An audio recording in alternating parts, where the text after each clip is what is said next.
नमस्कार, जय माता दी। मैं हूँ आपकी अपनी लाइफ डिज़ाइनर जीतू आचार्य। ओम नमः शिवाय, ओम नमः शिवाय, ओम नमः शिवाय। शिवरात्रि का जब पर्व आता है तो भक्तगण पूरी भक्ति में लीन हो जाते हैं, भोलेनाथ की भक्ति में लीन हो जाते हैं। भगवान भोलेनाथ है ना, भोले हैं, सारी मनोकामनाएं पूर्ण करते हैं, इसीलिए भक्तों की कुछ उम्मीदें ज़्यादा ही रहती हैं भोलेनाथ पर। ये वो दिव्य रात्रि है, माँ पार्वती और भोलेनाथ की विवाह की रात्रि। कहते हैं रात्रि के 4 पहर में अगर पूजा कर ली जाए, खास विधि विधान से पूजा कर ली जाए, तो आप किसी भी मनोकामना को पूर्ण कर सकते हैं। हम 4 पहर कौन कौन से किस समय होंगे और आपको कई गुना ज़्यादा लाभ मिले उन पहर पर की गई पूजा से, इसीलिए हमने आपके लिए खास समय बताने के लिए ये वीडियो लाई है, ताकि आपको ये मालूम हो कि रात्रि में हमें कब कितने बजे कहाँ पूजा करनी है। दूसरी बात आती है फागुन का महीना और कृष्ण पक्ष की चतुर्दशी तिथि। ये बड़ा विलक्षण योग की तिथि और इस बार तो महासंयोग बन रहा है। यानी इस बार शनि प्रदोष व्रत, किसी भी कोई दोष ही नहीं रहना आपकी जिंदगी में। प्रदोष यानी दोष रहित सारे दोषों से मुक्त होने वाला समय। और दूसरा, शनि और शिव, ये जोड़ी ऐसी है कि अगर आपको शनि से कुछ बात मनवानी है तो शिव के आगे आराधना कर लीजिए, शिव से मनानी है तो शनिदेव के आगे आराधना कर लीजिए। तो ये जोड़ी मिलकर के आपको बहुत ज़्यादा लाभ दे सकती है।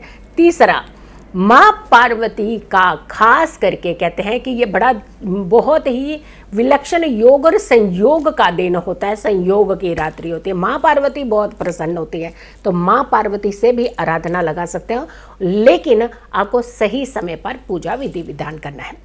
महासंयोग, महायोग, 18 की रात्रि कुछ खास योग बन रहे हैं, संयोग बन रहे हैं, बड़े विलक्षण योग में है इस बार की महाशिवरात्रि।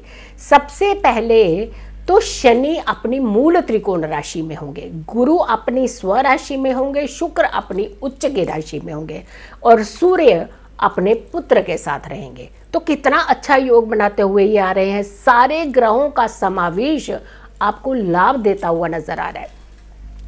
सबसे पहले शनि प्रदोष व्रत, यानी शनि प्रदोष व्रत है इस दिन, जिस दिन महाशिवरात्रि है। दूसरा, मूल त्रिकोण राशि में है शनिदेव अपनी पसंदीदा राशि में। तीसरा, पिता पुत्र एक साथ है। चौथा, गुरु स्वराशि के हैं, अपनी राशि मीन राशि में है और शुक्र अपनी उच्च की राशि में है, मीन राशि में। तो देखिए कितने अच्छे संयोग बन रहे हैं जब पड़ रही है इस बार की महाशिवरात्रि। सर्वार्थ सिद्धि योग, और सबसे बड़ी बात होती है, कहते हैं सर्वार्थ सिद्धि, हर काम सिद्ध करने वाला योग होता है, यानी कोई भी काम कर लीजिए आपको सफलता ही सफलता मिलेगी। दूसरा, वरयान योग है इस समय, यानी आप किसी भी शुभ कार्य को शुभ योग के अंदर जैसे कर लेते हैं तो यहाँ से भी आपको लाभ मिलता है और ये योग भी आपको आपकी सारी मनोकामनाएं पूर्ण करने वाला योग है। तिथि की बात करते हैं। तिथि की जो शुरुआत हो रही है चतुर्दशी तिथि की, वो हो रही है 18 फरवरी को रात को 8:03 से, और ये तिथि की जो समाप्ति होगी 19 फरवरी शाम को 4:19 पर। लेकिन उदया पे चलते हैं तो हम कहते हैं कि ये तिथि जो है 19 तारीख को पड़ रही है।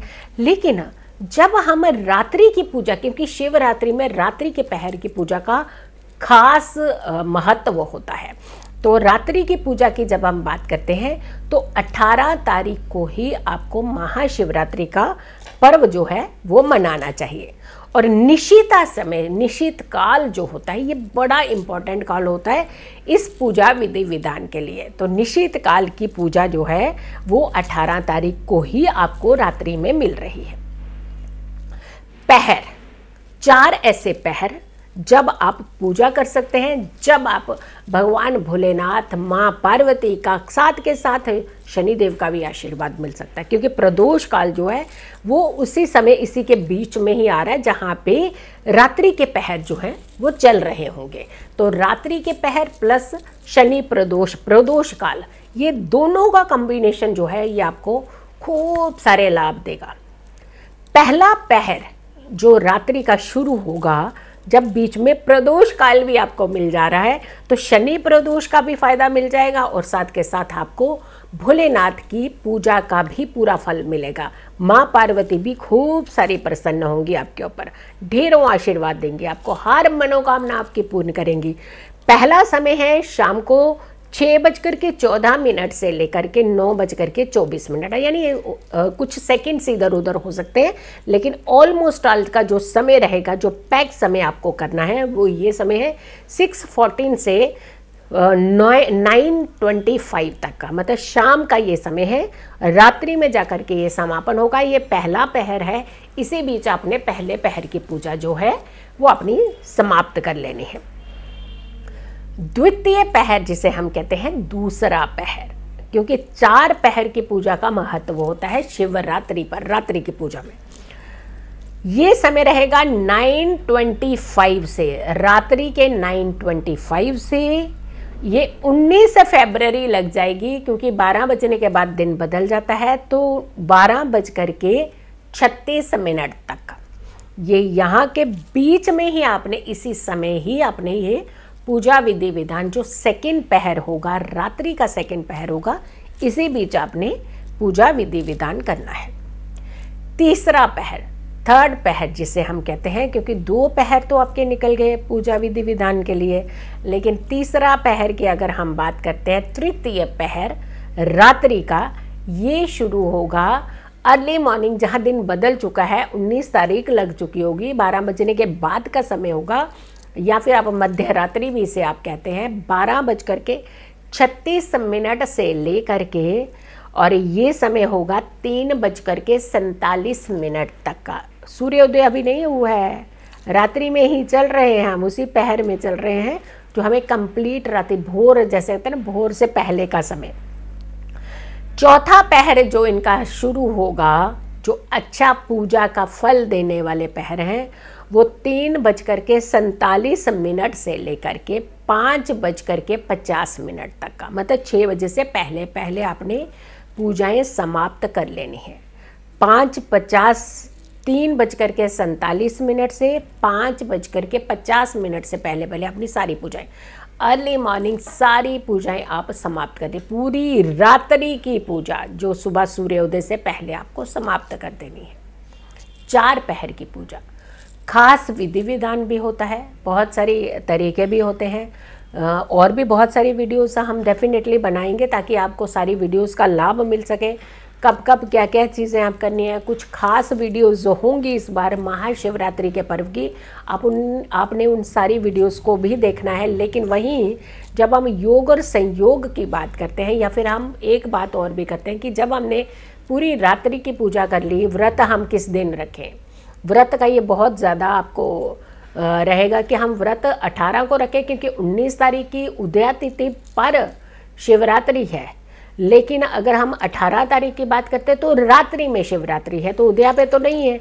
लेकिन कहते हैं कि शिवरात्रि की जब बात आती है तो रात्रि की पूजा के विधि विधान से हम अपनी, या सुबह जब जैसे ही हम लास्ट पहर की पूजा कर लेते हैं, उसके बाद ही हम लोग पारण कर लेते हैं। तो इसका मतलब ये है कि आपने जो व्रत करना है वो आपने 18 तारीख का ही करना है, और आपने इस व्रत से खूब सारा लाभ लेना है, भोलेनाथ की आराधना करनी, और आपने ये व्रत का जो पारण है वो आपने 5:50 मतलब 6 बजने के बाद कभी भी इस व्रत का आप 19 तारीख को पारण कर सकते हैं। और ये पारण आप लगभग 9-10 बजे से पहले ही कर लेना चाहिए, वहाँ अच्छा माना जाता है ये। लेकिन वहीं अगर हम दूसरी तरफ देखते हैं तो चतुर्दशी तिथि जो है 19 तारीख को वो चलेगी दोपहर तक, और अगर आप ये पारण शाम को 4 बजे के बाद करें तो ज़्यादा अच्छा उत्तम संयोग रहता है। लेकिन अगर आप सुबह भी करना चाहते हैं, सूर्य उदय के बाद, कहते हैं कि दिन बदल जाता है, तो हम पहले ज़माने में भी यही कहते थे कि सूर्य उदय निकला तो दिन बदला। तो आप अगर पारण करना चाहें तो सूर्य उदय से लेकर के आप 9-10 बजे तक भी पारण कर सकते हैं। लेकिन अगर रुक सके तो आप शाम को 4 बजने के बाद ही पारण करें तो और भी ज़्यादा अच्छा है, क्योंकि ये तिथि 4 बज करके लगभग 37-38 तक रहने वाली है। तो इनफैक्ट मैं तो कहूँगी कि 5 बजे के बाद ही आप पारण कीजिए, कि जब ये तिथि चेंज हो जाती है। चतुर्दशी तिथि तक तो ये मुहूर्त रहता ही है व्रत का, लेकिन चतुर्दशी तिथि जैसे ही समाप्त होती है उसके बाद आप पारण कर सकते हैं। योग भी है, संयोग भी है और लाभ आपने खूब सारे उठाने हैं। भगवान भोलेनाथ को प्रसन्न कीजिएगा, अपने सरल विधि विधान को आप फॉलो कर लीजिए, लेकिन श्रद्धा में कहीं कोई कमी मत रखिएगा, क्योंकि कहीं भाव और श्रद्धा में कमी रहती है तो हम उतनी ही सफलता से पीछे रह जाते हैं किसी भी पूजा में। तो आपने वीडियो को बहुत सारे लोगों तक ज़रूर पहुंचाना है। अगर आप लोगों ने अभी तक मेरे चैनल को सब्सक्राइब नहीं किया है तो ज़रूर कीजिएगा, वीडियो शेयर कीजिएगा और मेरी आने वाली हर वीडियो का इंतज़ार करें। तब तक के लिए नमस्कार।